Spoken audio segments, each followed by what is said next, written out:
আসসালামু আলাইকুম রহমতুল্লাহ। আমি Mohammad Rakib Ahmed, founder of learn with Rakib.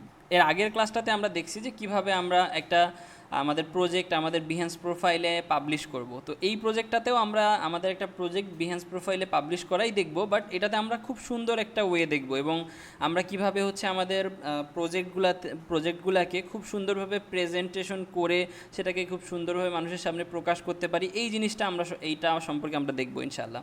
তো এই পার্টটাতে আমরা প্রজেক্ট প্রেজেন্টেশনের একটা বেসিক স্টেপ দেখব। এর পরের পার্টটাতে আমরা প্রজেক্ট প্রেজেন্টেশনের একটা অ্যাডভান্স পার্ট দেখব। তো এটা আমি কভার নিয়ে জাস্ট দেখাবো এবং দু একটা ইন্টেরিয়রের মকআপ নিয়ে দেখাবো। আর এর পরের পার্টটাতে গিয়ে আমরা জাস্ট ইন্টেরিয়র এবং কভার চাইলে দুইটা মিল করেও দেখাইতে পারি, অথবা জাস্ট ইন্টেরিয়রও দেখাবো ইনশাল্লাহ। তো এই প্রজেক্টটা মানে আমরা আমাদের প্রজেক্টকে প্রেজেন্টেশন করার জন্য কিভাবে সেই প্রজেক্টটাকে আমরা তৈরি করে নিব, আমরা সর্বপ্রথম চলে যাই অ্যাডোব ইলাস্ট্রেটরে। তো ইলাস্ট্রেটরে এসে আমাদের যেহেতু আর্টবোর্ড সাইজ হচ্ছে কত 1600x900 পিক্সেল। তো 1600x900 পিক্সেল আমার আর্টবোর্ডের সাইজ। এখন আমাকে একটা জিনিস মাথায় রাখতে হবে যে এই দিকটা আমি একটু দেখাই দিই। এই যে এই পাশের যে জায়গাটা, এই যে যেটা এই দিকে যাচ্ছে, অর্থাৎ আমি একটু দাঁড়ান স্ক্রিনশট নিয়ে দেখাই দিই। এই যে এই দিকের যে জায়গাটা, এইটা আমরা বড় করতে পারবো না, তবে এই দিকের যে মানে লম্বাটা কিন্তু আমরা বড় করতে পারবো। অর্থাৎ প্রজেক্টের ডান মানে এই যে দৈর্ঘ্যটা আমরা লম্বা করতে পারবো, বাট প্রস্থটা আমরা কিন্তু পারবো না। তো এখন এটা যদি হয়ে থাকে তাহলে আমরা একটু যাই, আমাদের হাইট কত, হাইট আছে 900। এখন তাহলে আমরা যদি এখানে 5টা ইমেজ প্রেজেন্টেশন করতে চাই, তাহলে প্রত্যেকটা আর্টবোর্ডের সাইজ যেহেতু 900 হাইটের দিক দিয়ে, তাহলে 5টা কত হয়, 5 নং 45। তাহলে আমরা এখানে দিয়ে দিই 4500, এই হলো 4500 আমরা এখানে দিয়ে দিলাম। ওকে, তাহলে আমার এখানে কিন্তু আমি তাহলে 5টা project at a time show করাইতে পারবো।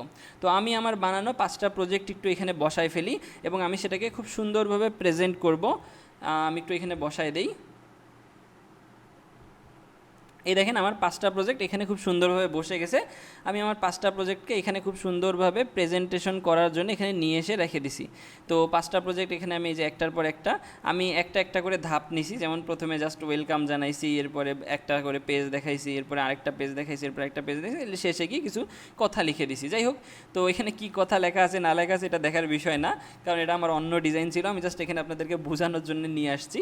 ওকে, তো আমার 5টা ডিজাইন এখানে হয়ে গেল। আমার কাজটাকে জাস্ট কন্ট্রোল অল্টার সেভ দিয়ে মানে আমাকে এটা জাস্ট সেভ করা। ওকে, তো আমি এটাকে সেভ করে ফেললাম, একটা নাম দিয়ে, যে কোনো একটা নাম দিয়ে আমি এটাকে সেভ করে ফেলবো। এবার আমি আপনাদেরকে একটা মজার জিনিস দেখাবো, যে আমি ধরেন আচ্ছা এটা একটু লোড নিচ্ছে, লোড নেক, আমি এটাকে ক্যান্সেল করে দিই, যেটা আমি এটা অলরেডি সেভ করে রাখছি। এটা ভালোই লোড নিচ্ছে, অনেকগুলো ছিল তো। যাই হোক, এই যে আমি এটাকে ক্যান্সেল করে দিলাম, এটা আমার লোড নেওয়াই আছে মানে সেভ করাই আছে। আমি আবার শেয়ার প্রজেক্টে গেলাম। ওকে, তো হচ্ছে শেয়ার ইওর প্রজেক্টে আসলাম, আসার পরে এখানে আমি আমার প্রজেক্টের ইমেজে চলে আসব। ইমেজে আসার পরে আমি আমার যে প্রজেক্ট 3 নামে এটাকে সেভ করছি, এটাকে আমি এখানে দিয়ে দিলাম, পেস্ট করে দিলাম, মানে হচ্ছে পাবলিশ করে দিলাম। দেওয়ার পরে আমি এখান থেকে তো নেক্সট স্টেপে চলে যাব। এই যে এখানে কন্টিনিউ বাটন চলে আসবে, কন্টিনিউয়ে ক্লিক করলাম। আমি আমার যেটা দেওয়া দরকার ধরেন দিয়ে দিলাম অ্যাক্টিভিটি বুক অমুক অমুক, যাই হোক দিয়ে দিলাম। এখানে ট্যাগ দিয়ে দিলাম অ্যাক্টিভিটি, ACTIVITY অ্যাক্টিভিটি। ওকে, অ্যাক্টিভিটি বুক। ওকে, এরপরে আমি কি সফটওয়্যার ইউজ করছি, ইলাস্ট্রেটর দিয়ে দিলাম, আপনারা যা যা ইউজ করছেন দিয়ে দিবেন। এখানে আমি গ্রাফিক্স ডিজাইন দিয়ে দিলাম। ওকে, সব আমার পূরণ করা শেষ, আমি পাবলিশ করে দিলাম। এখন আসে মজাটা, দেখেন কত সুন্দরভাবে আমার এই জিনিসটা প্রেজেন্ট হবে একটা শোকেসের মধ্যে। দেখেন, এই দেখেন আমার প্রজেক্টটা প্রথমে আসবে, সে আমার প্রজেক্টের এই অংশটা দেখবে, খুব সুন্দর লাগবে। এটা হচ্ছে বই, আমি তাকে দেখাইলাম। দ্বিতীয় অংশে আসলো, তাকে আমি খুব সুন্দরভাবে কিছু ইনস্ট্রাকশন দিয়ে তাকে আমি বুঝাচ্ছি এটা আমার ইন্টেরিয়র। আবার আসলো, আমি তাকে আবার আমার ইন্টেরিয়র আরেকটা অংশ দেখাইলাম, আবার একটা অংশ দেখাইলাম। এবার আমি শেষে কিছু তাকে অ্যাডভাইস দিয়ে দিলাম, অথবা সে যে আমার কাছে অর্ডার করবে এই টাইপের কিছু একটা দিয়ে দিলাম। ওকে, যাই হোক, দেখেন আমার অর্ডারটা মানে আমার শোকেসটা কত সুন্দরভাবে এখানে প্রেজেন্ট হয়েছে। তো এইটাকে আমি বলি যে হচ্ছে প্রেজেন্টেশন টাইপ প্রজেক্ট। তো আপনারা জাস্ট সিঙ্গেল প্রজেক্টও দিতে পারেন, অথবা প্রেজেন্টেশন টাইপ প্রজেক্টও দিতে পারেন। এই প্রেজেন্টেশনের মধ্যে আপনি কিন্তু আপনার মন মতো করে হচ্ছে ডিজাইন করে দিতে পারেন, যে হচ্ছে এখানে এইটা, এরপরে এইটা, এরপরে এইটা ধাপ। আপনি এখন যেইভাবে আপনার সাজাইতে মন চায়, আমি এইভাবে সাজাইছি দেখি আপনাকেও এইভাবে সাজাইতে হবে। এই জিনিসটা কখনো করবেন না, কপি করা থেকে অবশ্যই বিরত থাকবেন। ওকে, তো আমি যদি কখনো কারো দেখি যে আপনারা এই সেম টু সেম এরকম গিয়ে কপি করছেন, আমি কিন্তু তাকে রিপোর্ট করে তার অ্যাকাউন্ট খেয়ে দেবো, এটা আমি আগেই বলে রাখলাম। ওকে, তো আশা করি আপনারা এটা করবেন না এবং আমাকে ওই পর্যন্ত যাইতে বাধ্য করবেন না।